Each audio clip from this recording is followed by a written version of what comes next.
YCP Congress రాష్ట్ర అభివృద్ధిపై మొసలి కన్నీరు కారుస్తున్నాయని విమర్శించారు చంద్రబాబు. రాష్ట్రాన్ని ఇబ్బందులు పెట్టేందుకు అన్ని విధాలా ప్రయత్నిస్తున్నారని మండిపడ్డారు. ఎవరైనా అడ్డంకులు సృష్టించినా బుల్లెట్లా ముందుకు దూసుకెళ్తారని బాబు స్పష్టం చేశారు.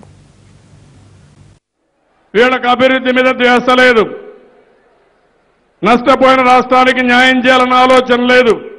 ఇంకా చెడగొట్టాలి, అనేక ఇబ్బందులు పెట్టాలి. ఇబ్బందులు పెట్టి మనం విఫలమయ్యామని, మనం చేయలేకపోయామని చెప్పడానికి వీళ్ళ ప్రయత్నం తప్ప ఇంకొక ప్రయత్నం లేదు. అందుకే నేను చాలా స్పష్టంగా ఉన్నా, సహకరిస్తే సహకారం తీసుకుంటా, అడ్డుపడితే ముందుకు పోతాను తప్ప బుల్లెట్ లాగా దూసుకెళ్తాను తప్ప ఎన్నుదిరిగే సమస్య లేదని మరొక్కసారి మీ అందరికీ విజ్ఞప్తి చేస్తున్నా. మేనిఫెస్టోలో చెప్పిన దానికంటే ఎక్కువే చేశామన్నారు చంద్రబాబు. సంక్షేమ పథకాలు అన్నిటినీ ప్రజల్లోకి తీసుకువెళ్లాల్సిన బాధ్యత నేతలు కార్యకర్తలపైనే ఉందని చెప్పారు. భవిష్యత్తులో ప్రజలకు మేలు చేకూర్చే అనేక పథకాలు తీసుకొస్తామని తెలిపారు.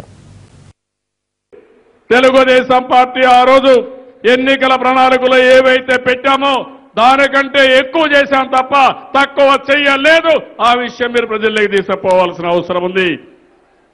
ఈరోజు హార్టికల్చర్ రైతులకు మనం చెప్పలా, బీమా 5 లక్షలు ఇస్తామని మనం చెప్పలేదు.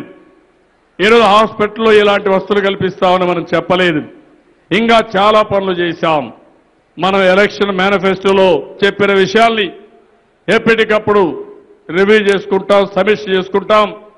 అదే మరిగా మిగిలిన విషయాల్లో కూడా ప్రజాహితం కోసం మారిన పరిస్థితులకు అనుగుణంగా ఏమేం చేయాలన్నా అవన్నీ చేస్తామని చెప్పి కూడా మీకు తెలియజేస్తున్నాను.